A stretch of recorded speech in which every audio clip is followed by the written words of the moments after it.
কাজ হবে না, এটা ফাইনাল। আমি ভাগুন এখান থেকে, মানে একটা মেয়ে ছেলের সঙ্গে কিভাবে কথা বলতে হয় জানেন না?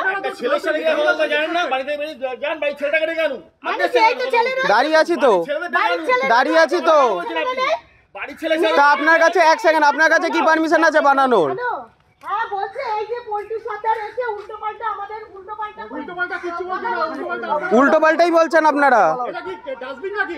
এটা ডাস্টবিন, এখানকার লোকেদের ময়লা ফেলার জায়গাটা। এটা ময়লা ফেলার জায়গা নাকি? ময়লা ফেলছি না, এটা আপনার ময়লা ফেলার জায়গা নাকি? এখানে আপনার ইয়ে হচ্ছে কি করে? ময়লা ফেলি না এখানে। ক্লিয়ারেন্স সার্টিফিকেট কোথায় যে আপনার এখানে বানানোর নো অবজেকশন? কোথায় আপনাদের? এখানে কে সাইন করেছে যে এখানে আপনাকে কোনো অবজেকশন দেওয়া হবে না? অবশ্যই নিতে হবে, অবশ্যই নিতে হবে। এটা আপনাদের জায়গা না, আপনাদের কেনার জায়গা না যে আপনারা যা খুশি করবেন। পৌরসভা বুঝবে না, তাহলে আপনি বললেন যে স্টপ অর্ডার আমরা ও আপনারা পৌরসভার উপরে আমাদের আপনারা ক্লিয়ারেন্স সার্টিফিকেট দেখান যে আপনাদের কোনো অবজেকশন নেই, আর পৌরসভা কোনো অবজেকশন দেয়নি এখানে বানানোর জন্য।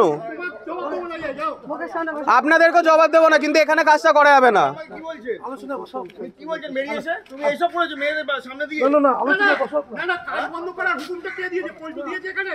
এখানে এসে বলে দিল বাবুকে যে এখানে নাকি পোল্ট্রি কাজ বন্ধ করার হুকুম দিয়েছে। 11টার সময় আমরা বসবো সবাই মিলে। কাজ বন্ধ করার হুকুমটা কে দিয়েছে? কাজ বন্ধ করার হুকুমটা কে দিয়েছে? কিন্তু কাজ বন্ধ করার হুকুমটা কে দিয়েছে? না আমি তো পোল্ট্রিকে বললাম পোল্ট্রি একটু বন্ধ রাখতে পার, আমি পোল্ট্রিকে ফোনে বললাম পোল্ট্রি বন্ধ রাখতে পার। যে যার ইচ্ছা মতো নাকি যে বাড়ির ময়লা এনে এখানে ফেলে রাখবে?